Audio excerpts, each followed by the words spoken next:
Gracias, señora presidenta. Señorías, España va mal. España va muy mal. De hecho, España es la que peor va de toda Europa. Porque somos el país que más tarde y peor estamos recuperando los niveles previos a la pandemia del coronavirus. Porque somos la economía que ha sufrido una mayor destrucción de su tejido productivo.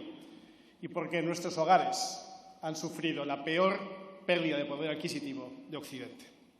Ese es el contexto en el que debatimos estos presupuestos y, por desgracia, los últimos datos de crecimiento económico no apuntan a una mejoría. Al revés, certifican que el preocupante frenazo económico que estamos sufriendo puede ser el antecedente de una recesión que ya muchas instituciones dan por segura. Es decir, que afrontamos un estancamiento económico, además de la consabida inflación. Es decir, que ustedes, señorías del Gobierno, nos están llevando a la estanflación. Pero es que además a este contexto le acompaña una circunstancia particular, y es que estamos en año electoral, con elecciones municipales, autonómicas y generales a la vuelta de la esquina, y con la determinación de ustedes de gobernar con sus hechos alternativos. Y por eso tratan de convencernos de que somos los primeros de la clase. Por eso tratan de evitar la realización de la más mínima autocrítica. Y por eso, en lugar de tratar de solucionar nuestros problemas, los agravan con unos presupuestos irresponsables, irreales y profundamente lesivos para España. Señorías, las previsiones sobre las que se fundamentan estos presupuestos son absolutamente irreales. La naturaleza de los ingresos que lo hacen posible, el carácter electoralista del gasto comprometido, no permiten sacar otra conclusión. Como hemos venido denunciando, estos presupuestos están pensados por y para la premisa de beneficiar no a los españoles, ni siquiera al Gobierno, ni siquiera al Partido Socialista, sino a una sola persona, a Pedro Sánchez. Y tal vez, donde más y mejor se refleje la deriva de la política presupuestaria de este Gobierno, es precisamente en los títulos primero y segundo de estos presupuestos que hoy discutimos. Títulos que describen la estructura básica de las cuentas, que presentan la totalidad de los estados de ingresos y gastos del sector público estatal y que consolidan a la postre un agujero presupuestario que amenaza muy seriamente la sostenibilidad de nuestras cuentas públicas.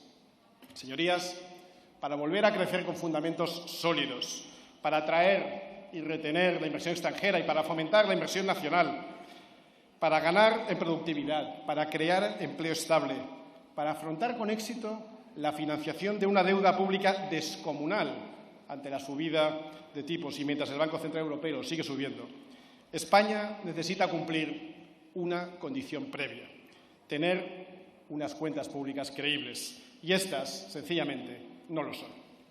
Primero, porque se fundamentan en unas previsiones que no se cree nadie, ni siquiera ustedes, unas previsiones rechazadas unánimemente por organismos nacionales e internacionales, desde la AIREF al Banco de España, el FMI, la OCDE, FUNCAS y un largo etcétera que hacen estos presupuestos, antes de empezar, papel mojado. Segundo, porque consolida un déficit estructural crónico, con una expansión del gasto público por encima incluso del gasto extraordinario realizado con motivo de la excepcional pandemia. En promedio, las instituciones serias creen que España crecerá un 1% el año que viene, pero ustedes pretenden subir el gasto 10 veces más, renunciando a tener siquiera un gesto con esos españoles a los que piden sacrificios que no quieren para ustedes mismos. Porque mientras un 57% de los españoles teme no poder pagar sus facturas en los próximos meses, el Gobierno de los 22 ministerios cronifica el despilfarro del Ejecutivo más caro de la democracia. Ustedes, señorías, se están dando una fiesta de gasto público y le pasan la cuenta a los españoles. A esos mismos españoles que están en vilo por el frenazo económico, esos españoles que están sufriendo el mayor empobrecimiento en 40 años por la subida de precios, esos mismos a quienes ustedes hacen apagar la calefacción en invierno y apagar el aire acondicionado en verano, esos mismos a los que ustedes proponen planchar de madrugada, esos mismos españoles asisten atónitos al espectáculo de un Gobierno que vuelve a subirse el sueldo, que vuelve a batir un récord de gasto en asesores, que ya es un 65% superior al que se encontraron cuando llegaron. Un Gobierno que derrocha una auténtica fortuna en comprar voluntades, propaganda, televisiones, sindicatos, encuestas a medidas, peajes políticos y la construcción de una maquinaria de imposición ideológica a cargo del erario público con nefastas consecuencias para todos los españoles. Y que lo hace mientras aprueba una subida de impuestos con la que va a seguir exprimiendo a las clases medias y populares españolas. Porque la ministra de Hacienda me negó 3 veces que fuera a subir los impuestos, pero ahora de la verdad, ustedes no han dejado un impuesto atrás. Lo dice la OCDE, ningún país desarrollado, ninguno, ha experimentado un aumento de la presión fiscal tan alto como ha experimentado España en estos años de gobierno de Pedro Sánchez. A ningún otro se le ha ocurrido subir los impuestos en medio de una recuperación. Y créanme, ese incremento de la carga impositiva, cuando lo que necesitaba nuestro tejido productivo era más apoyo que nunca, tiene mucho que ver con que seamos los últimos en una recuperación que en España no llega.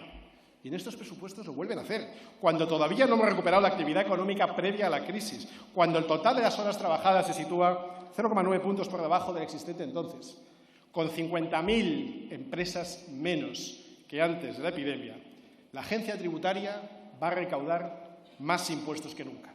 Un 17% más por sociedades que antes de la pandemia, un 20% más por IVA, un 30% más por IRPF. Además, ustedes han variado al alza el sistema de cálculo de la plusvalía municipal, han introducido el catastrazo, la tasa Google, la tasa Tobin, el impuesto al plástico, han incrementado las cuotas de los autónomos, el IVA de las bebidas azucaradas y edulcoradas, el impuesto a sociedades, la fiscalidad de los planes de pensiones, el impuesto de matriculación, el impuesto a los seguros y el IRPF, tanto por el lado de rentas de trabajo como por el lado de las rentas del capital y el ahorro. Y la ministra de Hacienda seguirá sosteniendo que no han subido los impuestos. Pues con estos presupuestos, señorías, el Gobierno redobla la asfixia fiscal. Ustedes, los responsables de este hachazo fiscal, usan muchos cuentos para intentar engañar a los españoles con las cuentas, pero, señorías, los españoles no son tontos y van a reaccionar con su voto. Si confían en nosotros, les podemos prometer y prometemos que reconstruiremos todo lo que ustedes están destrozando. Ya queda menos. Muchas gracias. Muchas gracias, señor Espinosa de los Monteros.